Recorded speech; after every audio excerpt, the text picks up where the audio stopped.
میں حیران تھی کہ میرا شوہر ایسا کیوں کر رہا ہے۔ وہ مجھے چھوٹے کپڑے پہنا کر اتنی بڑی تقریب میں کیوں لے کر جانا چاہتا ہے، جبکہ میں گاؤں میں تو بہت خوبصورت کپڑے پہنتی تھی جو میرے پاؤں تک آتے تھے۔ وہاں میرے شوہر نے کبھی مجھ پر یہ اعتراض نہیں کیا کہ تم ایسے کپڑے پہنو یا پھر فیشن کرو، پر یہاں آتے ہی اس نے اپنے رنگ انگ بدل دیے تھے۔ میں نے بڑی مشکل سے وہی جوڑا پہنا۔ ویسے بھی یہاں مجھے کون جانتا اور پہچانتا تھا۔ میں نے سوچ لیا کہ میں یہی کپڑے پہن کر چلی جاؤں گی، پر اپنے شوہر کو ناراض نہیں کروں گی۔ میں وہ کپڑے پہن کر آئی تو شوہر بہت خوش ہوا، بولا کہ میں تمہیں بیوٹی پارلر لے کر جاؤں گا، وہاں پر تمہارا اچھے سے میک اپ ہوگا اور پھر ہی تم چلنا۔ میں اپنے شوہر کی ان کرم نوازیوں کے پیچھے موجود بھیانک وجہ کو نہیں سمجھ سکی تھی۔ میں نے اس کی ہر بات مان لی۔ یوں میں تیار ہو کر کسی ماڈل کی طرح سج دھج کر اپنے شوہر کے دوست کی شادی میں پہنچ گئی۔ ہم نے وہ گلاس والی بوتلیں بھی اٹھا رکھی تھیں جن میں سرکہ موجود تھا۔ میں نے اپنے شوہر کو سرکے کی بوتلیں دے دیں۔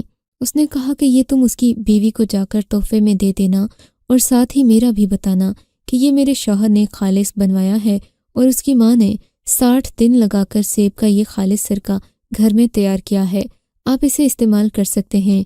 میں نے اپنے شوہر کی طرف بے یقینی سے دیکھا تو وہ بولا، ارے پاگل، یہاں کی عورتیں شادی سے پہلے سرکہ استعمال کرتی ہیں، تمہیں نہیں پتہ نا، تم تو جاہل ہو، تم نے کبھی دنیا دیکھی نہیں ہے۔ شوہر کی باتیں سن کر میں خاموش ہو گئی۔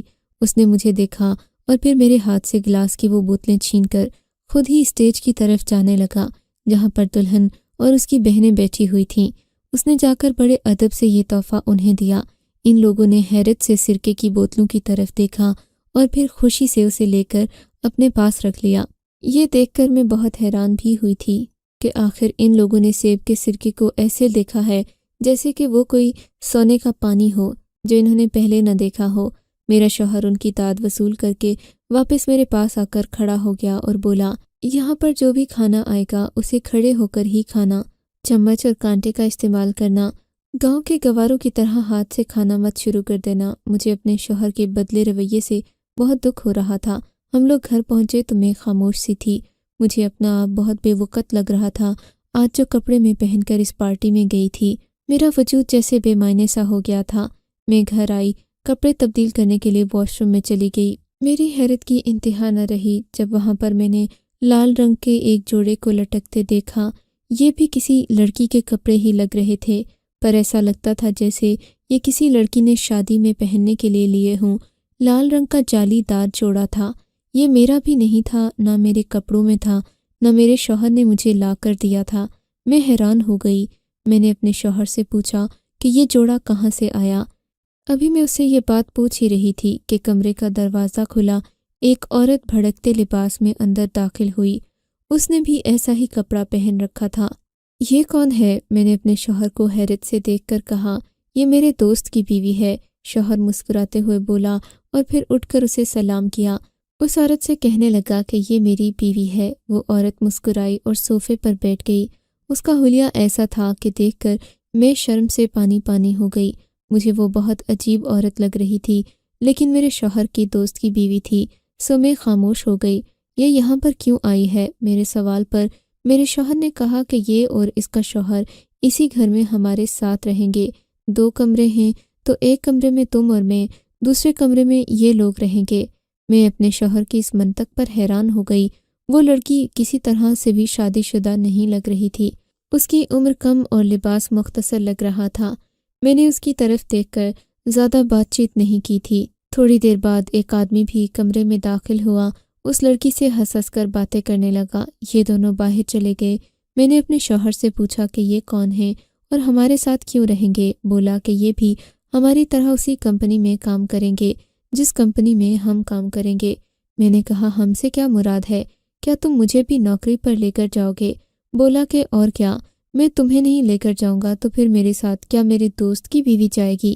مجھے اب اپنی ساس کی یاد آ رہی تھی اور ان کی قدر بھی ہو رہی تھی، جو بات بات پر میرے شوہر سے سوال کرتی تھیں اور اسے کبھی بھی مجھے ڈانٹنے کا موقع نہیں ملتا تھا، نہ ہی وہ کبھی مجھ سے کوئی ایسی بات کہتا جو میرے دل کو ناگوار گزرے۔ یہاں تو میری ساس بھی نہیں تھی، نہ میرے شوہر کو کوئی پوچھنے والا تھا۔ میں باہر آئی تو میرا شوہر پریشان تھا۔ اس کا فون مسلسل بج رہا تھا۔ اس نے فون اٹھایا، کان سے لگایا اور بولا، جی وہ سرکہ تو خالص ہی تھا، میں نے خود اپنے ہاتھوں سے اپنی اماں کو سیب لا کر دیے تھے، انہوں نے سیب سے ہی سرکہ بنایا تھا۔ نہیں نہیں، ایسا کیسے ہو سکتا ہے؟ میرے شوہر کی آواز کانپ رہی تھی، لگتا تھا جیسے اس سے کوئی بہت بڑی خطا سرزد ہو گئی ہو۔ ایسا مت کہیں، میں نے کچھ نہیں کیا، میں بے قصور ہوں، یہ سرکہ تو میری بیوی لے کر آئی تھی۔ اس کے منہ سے یہ بات سن کر مجھے بہت بڑا دھچکا لگا تھا۔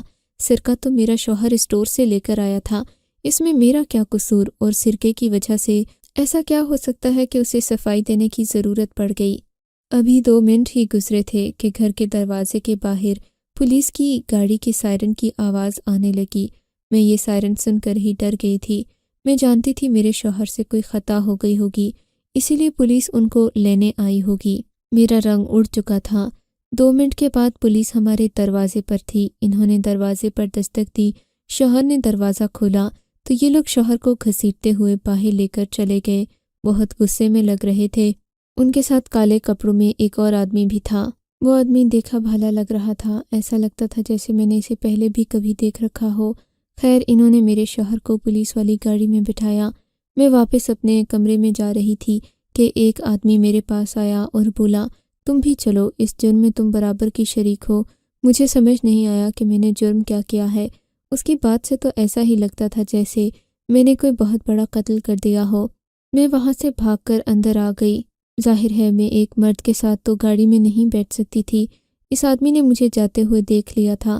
میں نے آ کر کمرے کا دروازہ بند کیا اور رو رو کر برا حال کر لیا۔ پھر میں نے جائے نماز اٹھائی، اللہ سے دعا کرنے لگی کہ یہ مصیبت ہم پر سے ٹل جائے۔ آخر ہم نے کیا ہی کیا ہے جس کی ہمیں اتنی بڑی سزا دی جا رہی ہے؟ تبھی مجھے یاد آیا کہ میری ایک سہیلی ہے، وہ بھی قطر میں رہتی ہے، کیوں نہ میں اس سے سرکے والی بات پوچھ لوں۔ میرے فون میں اس کا نمبر تھا، میں نے کال ملائی تو اس نے فون اٹھا لیا۔ اس کو اردو تھوڑی بہت سمجھ آتی تھی، پر اب مجھے تھوڑی بہت عربی سمجھ آ جاتی تھی۔ میں نے اس سے سرکے والی بات پوچھی تو وہ ہنس کر بولی، ارے پاگل، اس میں تو فکر کرنے کی کوئی بات ہی نہیں ہے۔ یہاں پر لوگ شادی سے پہلے کچھ دلہنوں کو سرکے کا تحفہ دیتے ہیں، لیکن وہ تو شادی سے تقریباً 1 ہفتہ پہلے دیا جاتا ہے، کیونکہ دلہن کو شادی سے پہلے سرکہ استعمال کروایا جاتا ہے۔ پر کیوں کروایا جاتا ہے؟ میں نے پوچھا تو وہ کہنے لگی کہ یہ وجہ تو میں تمہیں نہیں بتاؤں گی، تم اسی سے پوچھو جس کو تم نے دیا تھا۔ لیکن اصل بات یہ ہے کہ اس میں فکر کرنے کی کوئی بات نہیں۔ پھر میں نے اس کو پولیس والی بات بتائی تو اس نے فون ہی بند کر دیا۔ لگتا ہے کہ وہ بھی مجھ سے نفرت کرنے لگی تھی، اسے میری بات بری لگی تھی، یا پھر وہ مجھ سے کنارہ کشی اختیار کرنا چاہتی تھی۔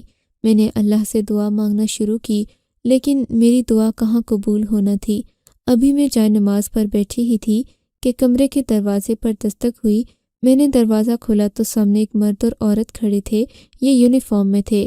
شاید یہ پہلے مجھے اس لیے لے کر نہیں گئے کہ ان کے پاس لیڈی پولیس نہیں تھی، اب یہ لوگ لیڈی پولیس کو لے کر آئے تھے اور مجھے بھی تھانے لے کر جانا چاہتے تھے۔ میں رونے لگی، اس عورت نے مجھے سہارا دیا اور پھر میرے ہاتھوں میں ہتھ کڑی ڈال کر مجھے پولیس کی ایک گاڑی میں بٹھا دیا۔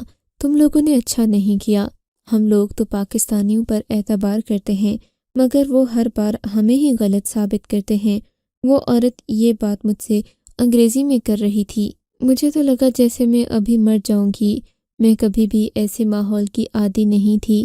ان لوگوں نے مجھ سے پوچھا کہ میرا شوہر کیا کام کرتا ہے۔ میں نے کہا ہم تو 1 ہفتہ پہلے ہی آئے ہیں اور کل ہم نے ان کے دوست کی ایک شادی میں شرکت کی تھی، اس کے علاوہ ہم نے کوئی کام نہیں کیا۔ تھوڑی دیر میں پولیس اسٹیشن آ گیا، مجھے بھی ایک اکیلے کمرے میں جا کر رکھا گیا۔ مجھ سے مختلف طرح کے سوال کیے گئے کہ میرا شوہر کن کن سرگرمیوں میں ملوث ہے اور کیا میرے شوہر کی کسی عورت سے دوستی وغیرہ ہے۔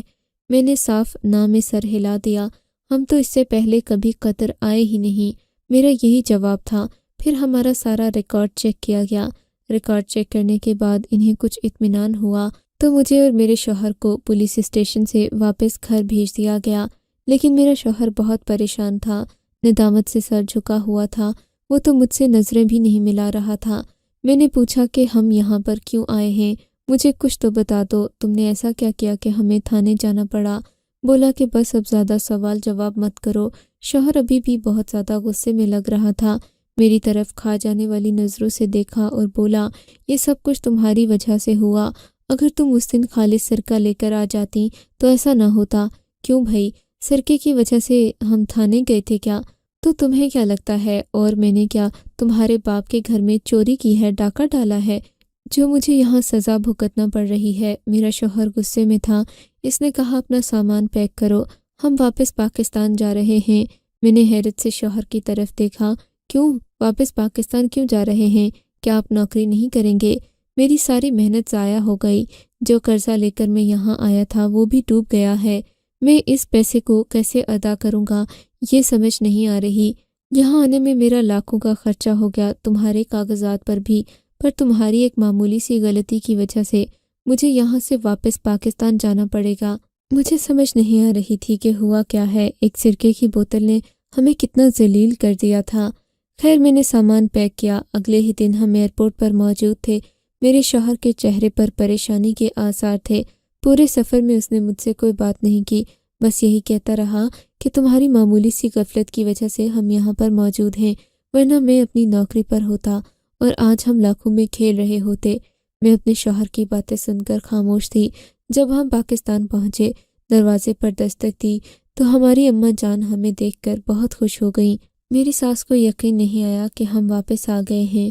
وہ ہماری بلائیں لینے لگیں، صدقے واری جاتی اور کہتی، بیٹا میں تمہارے لیے بہت پریشان تھی، شکر ہے کہ تم واپس آ گئے۔ مجھے تو لگتا ہے تم دونوں مجھ سے جھوٹ بول کر کہیں گھومنے پھرنے گئے تھے، ورنہ قطر سے کوئی اتنی جلدی تو واپس نہیں آتا۔ تم پردیس نہیں گئے تھے، تم اپنا ہنی مون کرنے گئے تھے۔ میری ساس بہت زیادہ مسکرا رہی تھیں، ہنس رہی تھیں، ہم سے ہنسی مذاق بھی کر رہی تھیں، پر میرے شوہر کے سر پر فکر سوار تھی۔ انہوں نے تو اپنے دوستوں سے قرضہ بھی اچھا خاصا لیا تھا۔ انہوں نے کہا تھا کہ اب میں کوئی ایسا کام کروں گا کہ مجھے واپس قطر کی بجائے عمان جانے کے لیے کوئی اچھی نوکری مل جائے جس سے میں خود کو سنبھال سکوں۔ میں اپنے شوہر کو دیکھتی تو سمجھ نہ آتا کہ آخر اتنی جلدی قطر سے واپس آنے کے بعد واپس پردیس جانے کی انہیں کیا جلدی ہے۔ 1 مہینہ گزر گیا۔ میرا شوہر اب زیادہ تر گھر سے باہر رہنے لگا۔ رات کو آتا تو تھکا ہارا ہوتا۔ اسے دیکھ کر لگتا جیسے وہ بہت زیادہ کام کرتا ہے، لیکن کام کرنے کے بعد وہ 1 روپیہ بھی گھر نہیں لاتے تھے۔ اماں جی کی پینشن سے ہی گھر کا گزارا چلتا تھا۔ میں نے ان سے کہہ دیا کہ اگر آپ نے اپنی روٹین ٹھیک نہیں کی تو میں اپنے اماں ابا کے گھر چلی جاؤں گی، پر میرے شوہر کو میری اس بات سے اور غصہ آتا۔ وہ مجھے دھنک کر رکھ دیتا۔ ایک دن میں تنگ آ کر اماں ابا کے گھر چلی گئی۔ میں نے ان کو سرکے والی ساری بات بھی بتا دی اور عمان کی بھی ایک ایک بات کا ذکر کیا، جس پر میرا بھائی کہنے لگا کہ تمہارا شوہر بہت ہی بیوقوف آدمی ہے، اس نے ضرور خود ہی کوئی غلطی کی ہوگی اور اب بات سرکے اور ایسی ویسی چیزوں پر ڈال رہا ہے۔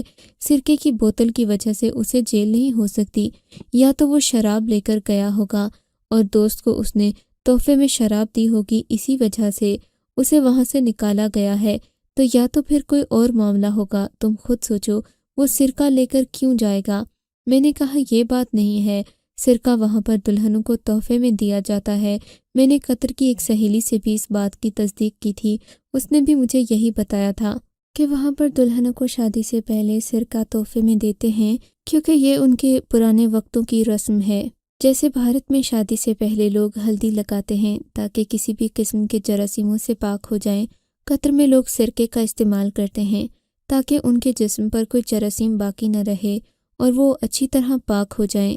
یہ ایک طرح کا غسل ہوتا ہے، لیکن یہ سمجھ نہیں آتی کہ میرے شوہر کو سرکے کی بوتل تحفے میں دینے پر جیل میں کیوں بھیجا گیا۔ میرے بھائی نے کہا کہ ضرور پھر ایک ہی بات ہوئی ہوگی، انہوں نے جو سرکہ دیا ہوگا وہ نقلی ہوگا، باہر تو تیزاب والے سرکے ہوتے ہیں، اور جب اس کے دوست کی بیوی نے یا پھر کسی اور لڑکی نے اس سرکے کا استعمال کیا ہوگا تو تیزابیت کی وجہ سے اس کی جلد پر برا اثر پڑا ہوگا، تبھی وہاں پر چیخو پکار ہوئی ہوگی، اور پھر ان لوگوں نے پولیس کو بتایا ہوگا، کیونکہ کوئی آدمی خالص سرکے کا بول کر انہیں تیزاب والا سرکہ دے جائے اور وہ لوگ بلا جھجک استعمال کر لیں تو نقصان تو ہوگا ہی۔ پوری بات میری سمجھ میں آ گئی تھی۔ میں نے اپنے شوہر کو یہ بات پوچھی تو اس نے بھی کہا کہ ایسی ہی بات تھی۔ مجھ سے غلطی یہ ہوئی کہ میں نے انہیں خالص سرکے کا کہہ دیا، میں نہیں جانتا تھا کہ وہ سرکے کا کیسا استعمال کرتے ہیں۔ اور پھر بیوقوفی تو دیکھو میری کہ وہ وہی آدمی تھا جس کی کمپنی میں مجھے نوکری کرنا تھی، جب ان لوگوں نے دیکھا کہ میں جھوٹ بولتا ہوں، خالص سرکے کا کہہ کر انہیں تیزاب والا سرکہ دے دیا، تو ان لوگوں نے مجھے اپنی کمپنی سے بھی فارغ کر دیا، کیونکہ یہ لوگ جھوٹے لوگوں کے ساتھ کام نہیں کرتے، اور میرے ایک معمولی سے جھوٹ نے مجھے تباہ و برباد کر دیا۔